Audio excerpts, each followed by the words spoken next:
एक दूसरे के आमने सामने डटी शिवसेना के बीच तलवारें खींची हैं तीर कमान के लिए। तीर कमान यानी पार्टी का चुनाव चिन्ह। और ऐसे में निर्वाचन आयोग के आगे दोनों गुटों ने अपनी अपनी दावेदारी पेश की है। सबसे पहले ठाकरे ग्रुप ने 4 अक्टूबर को निर्वाचन आयोग के सामने अपनी दावेदारी पेश करते हुए कहा कि उसे ही शिवसेना का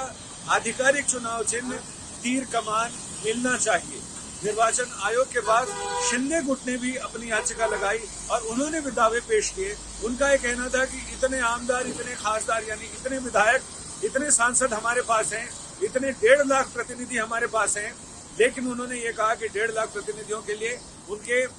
शपथ पत्र जुटाना 2-3 हफ्तों का एक लंबा काम है, लिहाजा उन्हें थोड़ा वक्त दिया जाए। इधर मुंबई में अंधेरी पूर्व का उपचुनाव होना है विधानसभा सीट पर, जिसके लिए अधिसूचना जारी कर दी गई है। नामांकन का समय आ गया है। ऐसे में ये लग रहा है कि जिस तीर कमान के लिए शिवसेना के दोनों गुट आमने सामने हैं, तलवारें खींच रहे हैं, उसमें निर्वाचन आयोग सीधे सीधे तीर को तरकश में डाल देगा, फ्रिज कर देगा तीर कमान। और उसके बाद ये होगा, जैसा पहले भी होता आया है, कि दोनों ग्रुप से कहा जाएगा कि वो टेम्परेरी निशान के लिए अपनी प्रायोरिटी आयोग को बताएं। चूंकि नॉमिनेशन शुरू हो चुके हैं, अधिसूचना जारी होने के साथ ही शुक्रवार को अधिसूचना जारी हो गई है, तो ऐसे में नॉमिनेशन नामांकन शुरू हो गए हैं। लिहाजा दोनों को, जिस तरह से बिहार में आपको याद होगा रामविलास पासवान के निधन के बाद लोक जनशक्ति पार्टी पर पारस गुट और चिराग गुट दोनों ने दावा किया था। निर्वाचन आयोग ने दोनों को अलग अलग निशान दिए थे, एक को हवाई जहाज मिला, एक को रेल का इंजन। इस तरह से ईपीएस ओपीएस ग्रुप यानी अखिल भारतीय अन्ना द्रविड़ मुनेत्र कड़गम में जब जयललिता के निधन के बाद पार्टी पर दावे को लेकर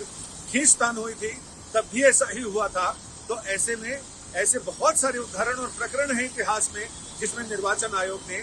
मूल जिस चुनाव चिन्ह को लेकर विवाद हुआ है उसे फ्रिज कर दिया है और चुनाव के लिए टेम्पररीली दोनों ग्रुप को कहा जाता है कि वो अपने अलग अलग कोई भी चुनाव चिन्ह तय कर दें, और जो प्रायोरिटी देते हैं निर्वाचन आयोग उसमें से एक एक चुनाव चिन्ह उन दोनों के लिए तय कर देता है। भविष्य में अगर वो चुनाव चिन्ह उनको सूट कर रहा है तो वो चुनाव चिन्ह रख लें, अदरवाइज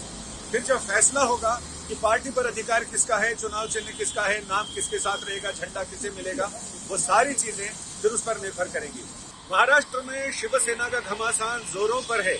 और ऐसे में बीएमसी के लोकल बॉडीज के चुनाव भी घोषित हो गए हैं। ऐसे में शिवसेना के लिए बड़ी दुविधा की स्थिति है, लेकिन चुनाव आयोग के सामने फिलहाल कोई दुविधा दिखाई नहीं देती, क्योंकि इस तरह के मामले पहले भी कई आए हैं जब पार्टियों में टूट फूट हुई है और उनका चुनाव के निशान, पार्टी के नाम, प्रधान, विधान, इन सारी चीजों को लेकर विवाद हुए। लेकिन निर्वाचन आयोग की प्रक्रिया बिल्कुल साफ है। अगर बीच में जब तक डिस्प्यूट रहता है और डिस्प्यूट का कोई फैसला ना आए,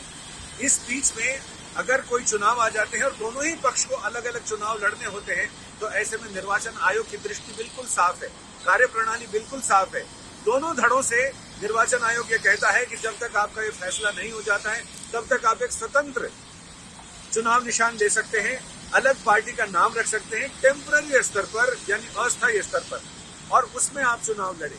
चुनाव आयोग उनको ये भी कहता है कि आप चाहें तो आप 2-3 विकल्प दे सकते हैं कि आपको कौन कौन से चुनाव चिन्ह चाहिए, और उनमें से उन विकल्प में से प्राथमिकता के आधार पर निर्वाचन आयोग तय कर देता है कि आपको कौन सा निशान दिया जा सकता है।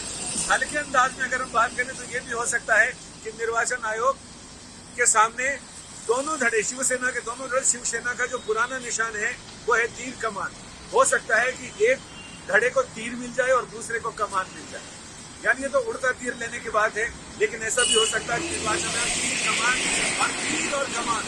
दोनों को ही बैन कर दे, फ्रिज कर दे, और ये कहे कि दोनों धड़ों को इनमें से कोई निशान नहीं मिलेगा। इससे पहले भी एआईएडीएमके का विवाद हुआ था, उसमें वर्चस्व को लेकर, तब भी वहां पर चुनाव आए थे और निर्वाचन आयोग ने साफ कर दिया था कि दोनों धड़े अलग अलग नाम से लड़े अस्थायी तौर पर, और साथ ही अलग अलग निशान ले सकते हैं। वैसे ही जब लोक जनशक्ति पार्टी में विवाद हुआ और उस समय बिहार में उपचुनाव हुए, उसको लेकर भी निर्वाचन आयोग ने साफ कर दिया था कि चुनाव आप लड़ें, आपका अधिकार है,